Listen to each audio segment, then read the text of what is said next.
Color my story has been my prayer for me. I have nowhere to be. And when I think of where I'm going and where I was, I see dreams. Yeah, I see girls. Not sure what's leading, but I will go. Might teach me something I need to know. I'll stay hydrated, moisturize, and keep my focus. Eyes on the prize. Hard work and morning dew. Hydrates my roots. I stepping through. I feel amazing. You won't believe it. Wow. Absolutely amazing. It does sound amazing. More music variety on Power Ace Radio. Okay, so good afternoon, everybody. Welcome on the Sunshine Day to Power Ace Radio. The show is called PAR Meet the Artist. So we know you're an artist. So if I get you to, my name is Pali. Should start with that one. I'll be the host of the show. So if I get you to introduce yourself, tell us your name, where you're from. We know you're an artist, but hey, why not tell us what you do, please? All right. My name is Sabrina Francis, and I am a singer based in Grenada. I do Afro-Caribbean pop as my main genre of music, and it's been a blast for the past at least 5 years. Super. That's great. Like that, short and simple. And as first I will go straight in for my main first question. Right. Because obviously reading about your journey. So as you said, your journey began in Grenada. Yes. And Grenada, from what I've read, is a place with like limited opportunity for like people that are creative, music and all that. Yeah, it's a small island in the Caribbean, very small.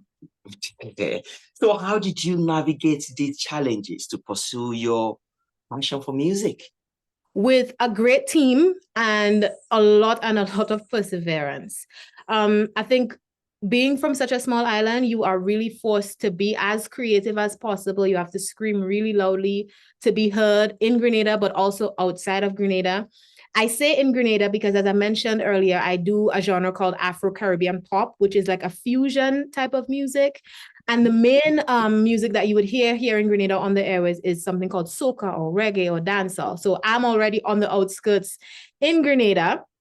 I've managed to push past that to whereas I feel like I'm very much accepted and loved here in my own country, in my own backyard, and that's a wonderful feeling. And I've spent the last 3 or so years trying to push the boundaries outside of Grenada, outside of the Caribbean. And I've been focusing a lot on the UK, trying to market my music, get people to hear me out there. And so far, it's been great. I've done about 2 or 3 tours there, and it's been growing every year. Absolutely. Because that's where I first heard about Sabrina. Okay.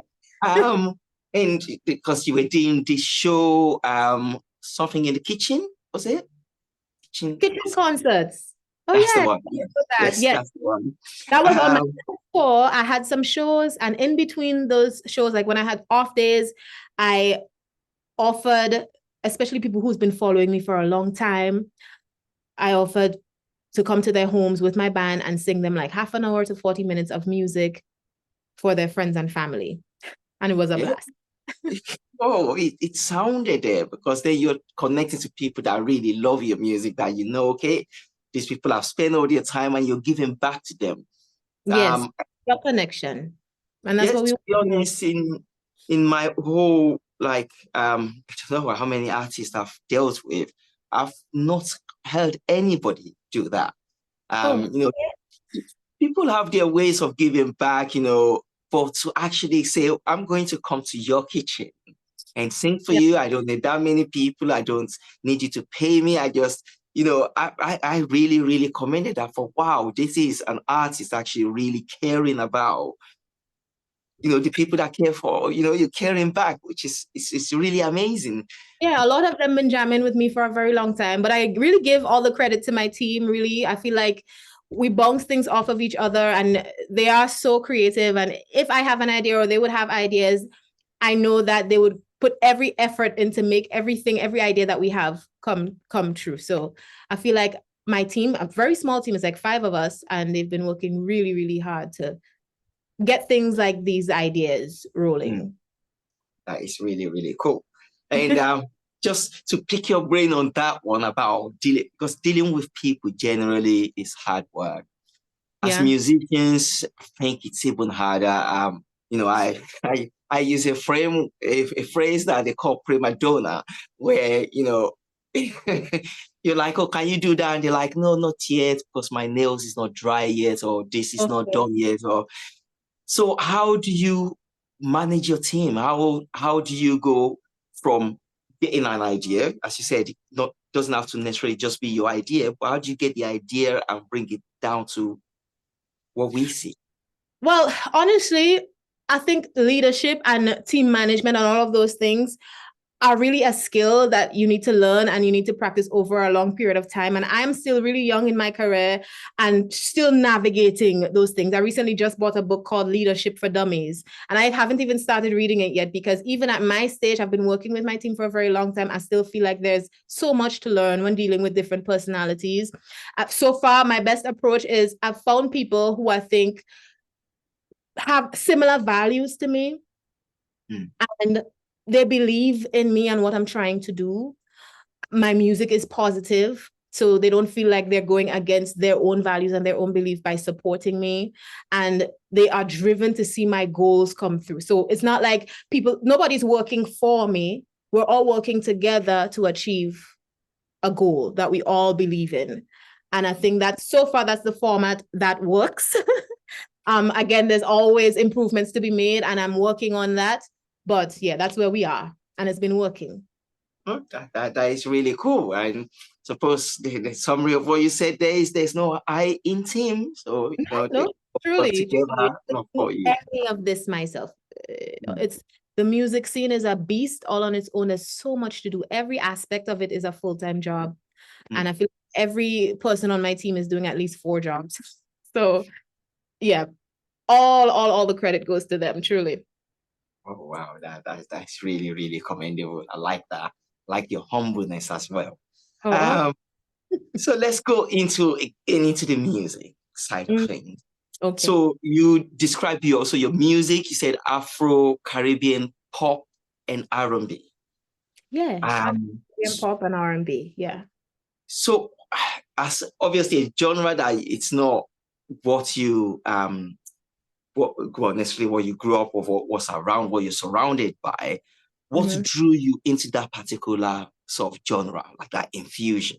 Well, I can get each aspect of the fusion. So first of all, the Caribbean is self-explanatory. I grew up on a small island in the Caribbean, so that is already ingrained in me. So everything I create already has that signature.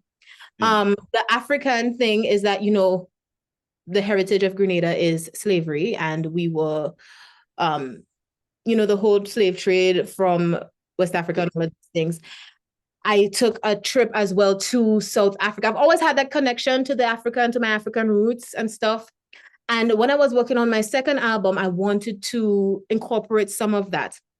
And we were working on it, but I still didn't think it was there. So we took an inspirational trip, we call it, to South Africa, which I felt leaned a little bit more towards what I wanted to achieve, because it feels like it's back to the roots of African music somehow.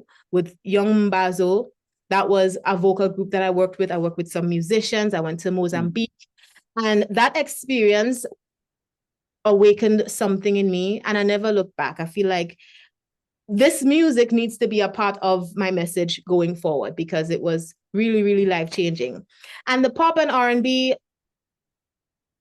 I have heard a lot of those music growing up. My mom used to be a calypsonian, yes, but at home we also always listened to the music of the world. America is very influential in music in general, all across the world. So it's only natural that it somehow made its way into my music as well. Wow, that is really, really cool. So you drove straight from the past with what you have surrounded by you, and you decide to create your own thing. Creating something new is always scary. So are you just that headstrong? You thought, I'm gonna do this is what I'm gonna do. I don't mind how people take it, or Well, I wouldn't say I don't mind how people take me. I think there's something about being an artist where you actually care what people think about you and your music and your art. You care, you can't help it. But at the same time, I need to put out music that I feel like is an authentic expression of me. Otherwise, I'll just lose myself and become depressed, and it would all be for nothing. I could try to do reggae or soca. I could do it if I wanted to, but I feel like it wouldn't be long lasting for me because I would give up very, very soon because I can't sustain things that aren't a true expression of myself. wow, that is a great answer. Thank you very Okay. much for that.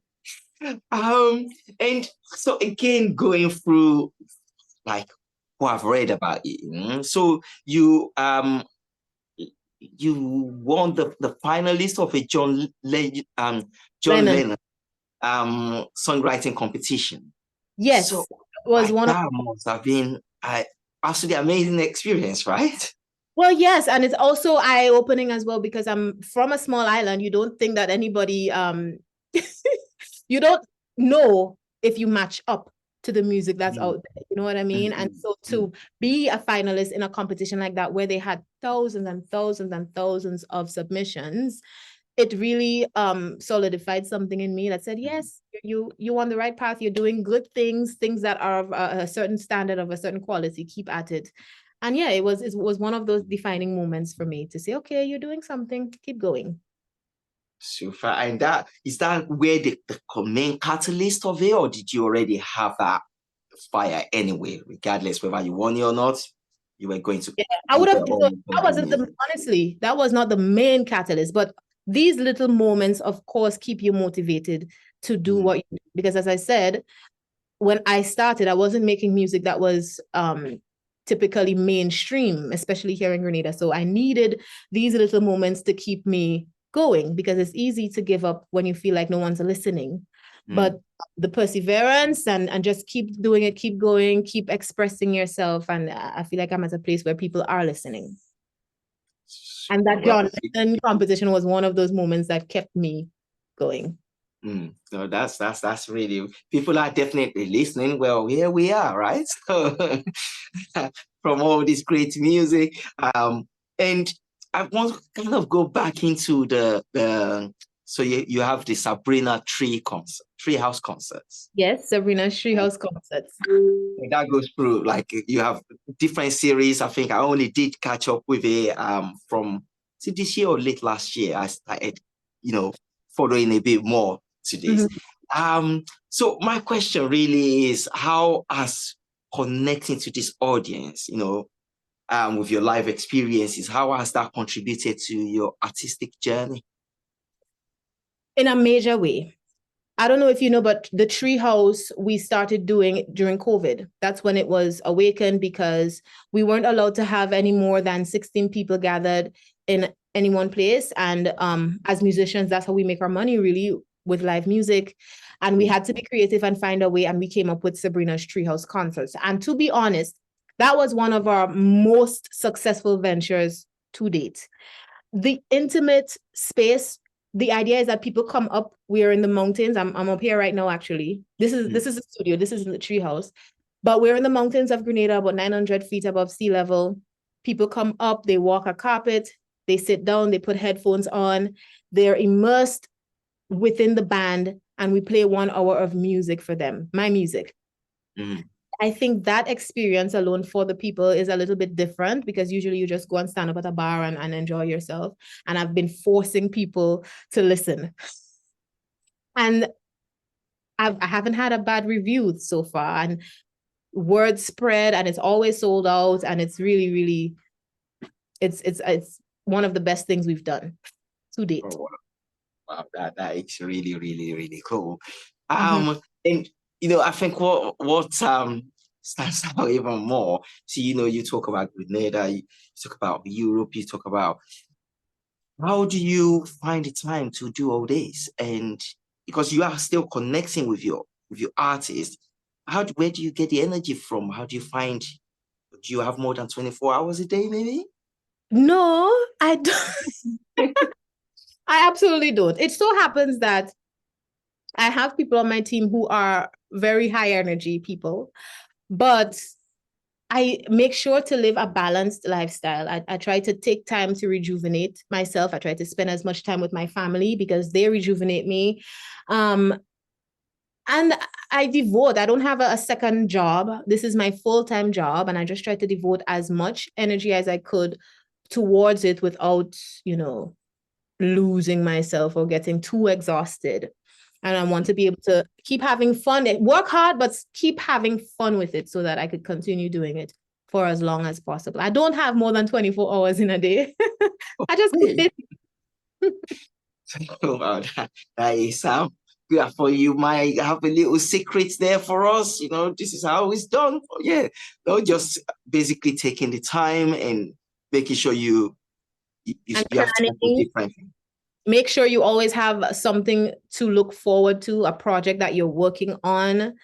I don't know if in a few years I will be reviewing that advice, but for now, how we do it is we're never at a moment where we're just dead and there's nothing to do, there's nothing to look forward to. There's always a project on the horizon, whether it's a live performance, whether it's some music, whether it's just something to do. Keep yourself busy, keep creating. That's great.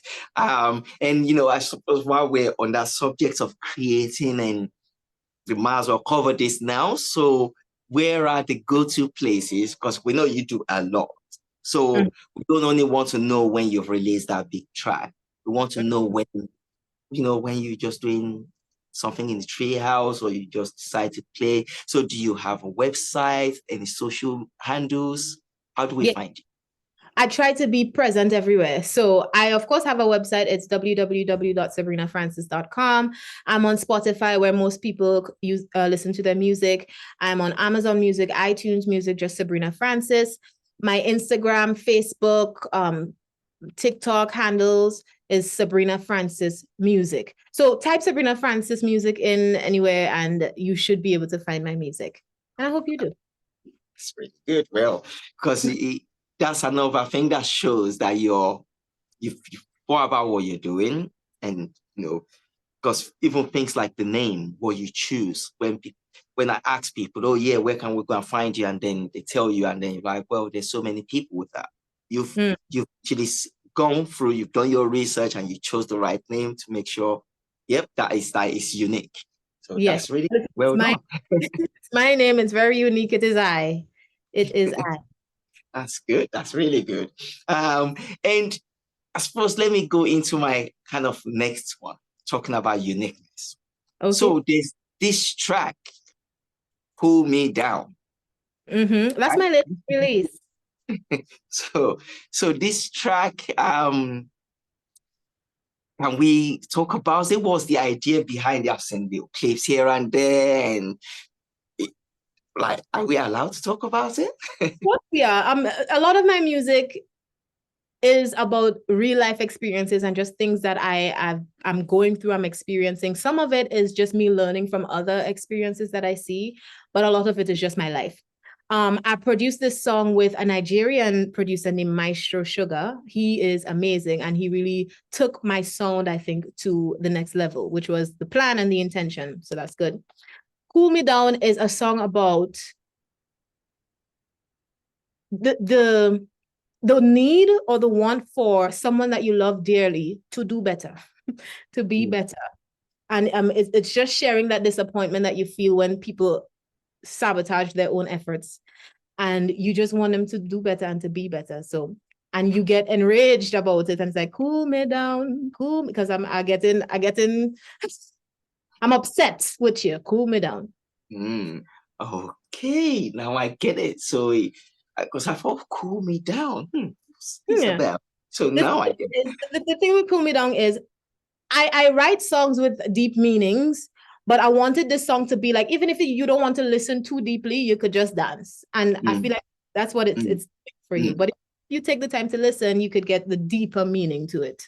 Absolutely. And the melody, yep, definitely that's there. But the beat, the way things are, oh wow, this is, and even to the making of that video, like, yes, you definitely 100% must have a strong team. So there's this scene about a bathtub that you took all the way with water to get. Tell us about the creative process of this. Well, I wanted to match the visuals to the feeling of the song, which is Cool Me Down. So we took a bathtub to a cliff near the coast of Grenada, got some water. It was a whole effort. We took a couple of weeks to plan it, but we did it, and we just wanted it to be like windy, Caribbean, blue skies, cool me down. Nice. Because I had to bring that bit because people don't probably appreciate as much how much hard work goes into. It's not just you sign your bedroom and you press a few buttons and it's a video. It's creative effort, and it's also physical effort. We actually borrowed the bathtub from our museum, our local museum, and they were kind enough to lend us a very ancient bathtub, like from a long, long time ago, but we don't need to know all of that. Oh, wow. That is really, really, really cool. And okay, let me ask you another bit, which might be slightly more difficult, which is out of all the tracks you've done, which would you say is your favorite and why? Whoa.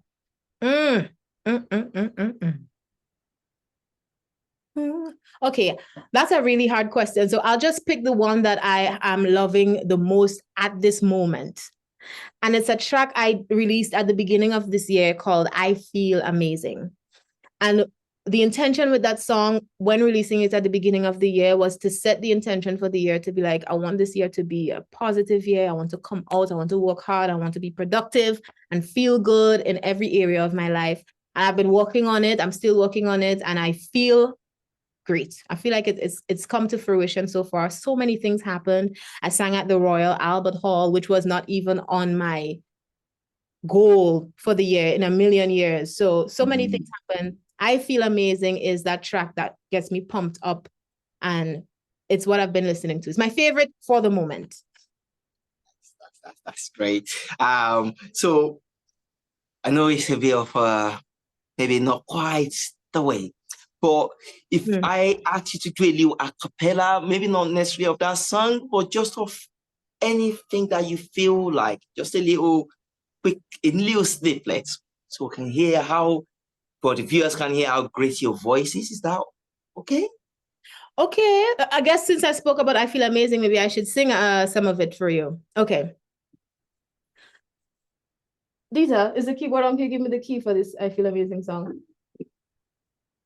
I don't want to stop and then bust. Okay. Color me, color my story has been my prayer for me. I have nowhere to be. And when I think of where I'm going and where I was, I see dreams. Yeah, I see girls. Not sure what's leading, but I will go. Might teach me something I need to know. I'll stay hydrated, moisturize, and keep my focus. Eyes on the prize. Hard work and morning dew. Hydrates my roots. I stepping through. I feel amazing. You won't believe it. Wow. Absolutely amazing. It does sound amazing. So is this track out yet, or? So I released it at the beginning of the year. It's all on Spotify or YouTube or wherever you listen to your music. Check out I Feel Amazing by Sabrina Francis. And Cool Me Down, which was my latest track. I released it a couple of weeks ago. Oh, awesome. Can't wait to go and check It's been amazing. Cool Me Down, I've heard. I think I'll definitely go back and rewatch it. Just so people know, this is all over on YouTube, on everywhere, all over the platform. It's blowing up. You really need to go and check this out. So let me ask my kind of next question as to what is in the pipeline for Sabrina Francis music. Well, a couple of things. I, of course, have my shows happening, my Treehouse concerts happening. And I recently got back from 1 month and a half away in the UK doing some shows and meeting people, networking. And I have a major project coming up for next year. It's called Meet Me at the Mango Tree. It's still in the process of planning, so I'm not speaking too much about it, but you will hear very soon about a live show series that I have coming up. It starts here in Grenada, and then we go in about Europe with it. It's called Meet Me at the Mango Tree. Keep that in your mind. Look out for it, because very soon I will be announcing. Oh, can't wait. Sound delicious. Meet Me at the Mango Tree. Nice. And, I suppose, so I always ask my kind of what I call my random question. Mm-hmm. So since you talk about mango tree, we might as well talk about food, right?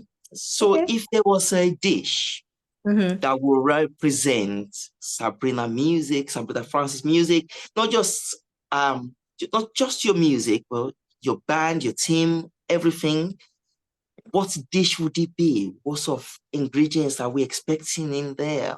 Why that dish? Wow. The dish that comes to mind is the national dish of Grenada. It's called oil down.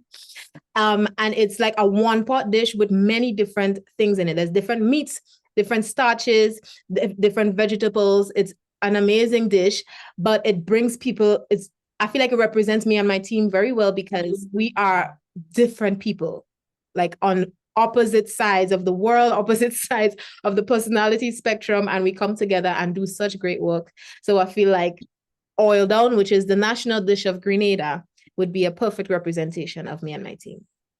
Super. Like that. It's like you've researched it already. No, I didn't. It was a weird question. Thank you. Even better answer. And so as we're kind of wrapping up, I'm going to break it down into two bits. Which the first bit really is, so you have a specific type of music that you're creating. What do you what would you feel? What do you want the listeners to take away from your music? Is it just the dances? Is it just the message, or what is it you're trying to convey out to your listeners? I want my music to accompany people throughout their lives.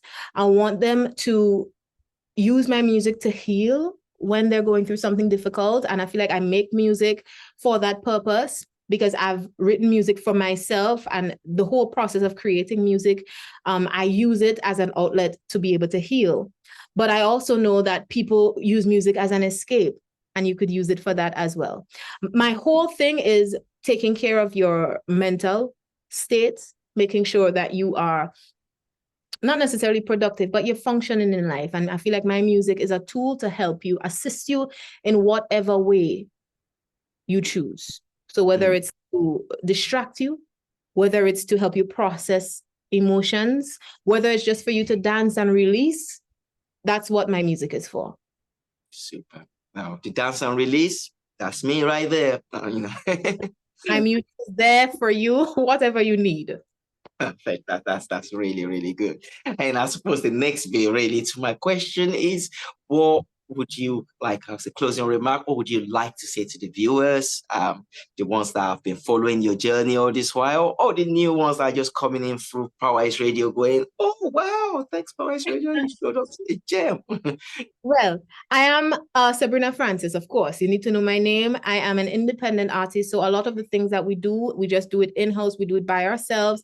And we work really, really hard to put out music of a certain standard, of music that is positive, that people could feed their souls with. And if you're into that type of thing, please go and listen to my music. It's on every single streaming platform that you use. listen to it, give it a chance, see what you like about it, and follow along, follow the journey, because we have a lot of big things to do, and I'd like you to be there to see it all. That's a great answer. I love that closing song for you. And I would just like to say, well, thank you so much for coming on the show.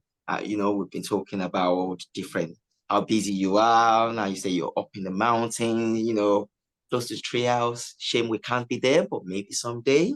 Someday. Sorry. I said someday you'll come to the Treehouse. By His grace. Can't wait. So, but yeah, until we meet again, thank you so much for coming on the show. It's been such a pleasure meeting you. And yeah, we'll catch up again pretty soon on your next project. Until then, bye. Thank you for having me. Power Ace Radio.